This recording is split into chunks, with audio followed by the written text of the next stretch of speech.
তো আজকে বড়সড় একটা দুর্ঘটনা ঘটে গেছে আমার সাথে। ইন্ট্রো না দিয়ে তোমাদের সাথে দেখাই চলো। তো দেখো এখানে পুরো 1 কৌটো চিনি পুরো সব পড়ে গেছে আমার হাত ফসকে।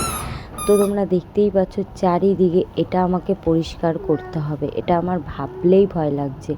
মানে পড়ে গেছে সেটা তো একটা কষ্ট আছেই, কিন্তু তার থেকেও বড় কষ্ট যে এটাকে পরিষ্কার করতে হবে। আমার জানো তো এই জিনিসটা খুব কষ্ট লাগে যে কিছু পড়ে গেলে সেটাকে পরিষ্কার করতে হবে।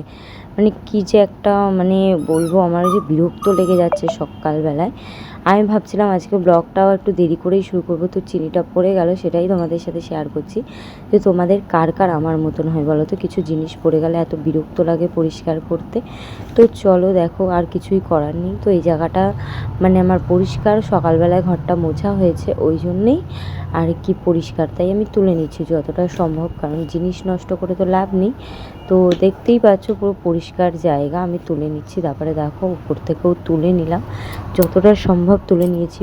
সব তো তোলা যায় না, তারপরেও কী করবো, এই জায়গাটা পরিষ্কার করে দিলাম। তারপরে আমার মেয়ে তো ঘুম থেকে উঠেই দুষ্টুমি শুরু করে দিয়েছে। এখানে ওর খাবার নিয়ে নিয়েছি।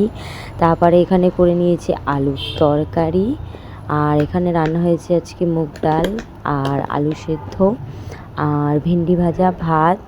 আর এখানে সকালের টিফিন নিয়ে নিলাম রুটি আর আলু আর পেঁপের তরকারি।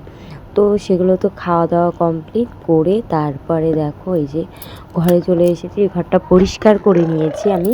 আর আমার মেয়ে দেখো আমার পেছন পেছন ঘুরে বেড়াচ্ছে। আর এখানে দেখো সব মানে নোংরা। আমার মেয়ের এত দুষ্টামি যে কি বলবো। তারপরে দেখো আমি বিছানা তুলতে গেছি, ও যে বিছানা মানে টেনে উঠেছে। টেনে উঠলে আবার আমার মানে এত বিরক্ত করে, খুবই দুষ্টু ও। তারপরে আমি তো ওকে সরিয়ে বিছানাটা তুলে সব পরিষ্কার করে এগুলো সব মুছলাম, টিভি, তারপরে এই যে এইগুলো সব মুছে টুছে তারপরে চলে আসলো আমার বর বাজার থেকে। মাছ নিয়ে এসেছে, এটা হচ্ছে কই মাছ। আর এখানে আরও মানে মাছ নিয়ে এসেছিলো, কাতলা মাছ।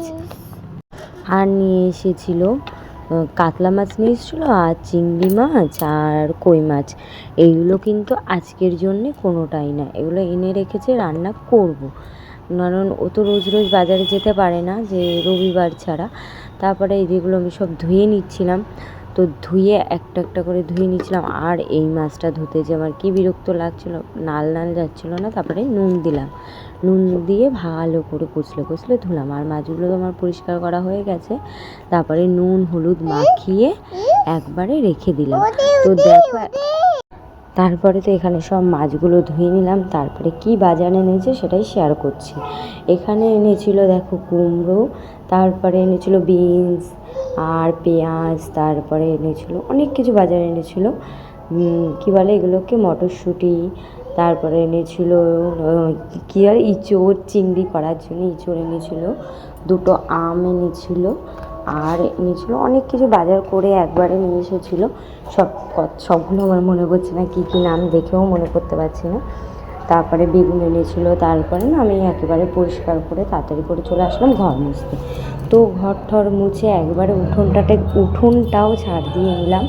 তার কারণ হচ্ছে আজকে এক জায়গায় যাব, সেটাই তোমাদের সাথে শেয়ার করব। চলো তারপরে চলে আসলাম ঘর দূর দেখো দেখিয়ে নিচ্ছি যে আমার পরিষ্কার করা হয়ে গেছে। তারপরে দিয়ে নিয়েছিলাম স্নান করে একবারে পুজো। তারপরে পুজো দিয়ে একবারে রেডি হয়ে চলে এসেছিলাম হনুমান মন্দিরে। সবাই জানো হনুমান ঠাকুরের বার্থডে ছিল, তো সেই উপলক্ষে চলে গেছিলাম পুজো দিতে। তো খাওয়া দাওয়া আর করিনি।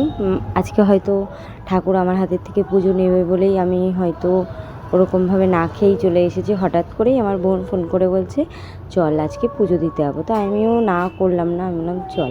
তা আমার মেয়ের দুষ্টুমি দেখো, এখানে এসে কি দুষ্টুমি করছে।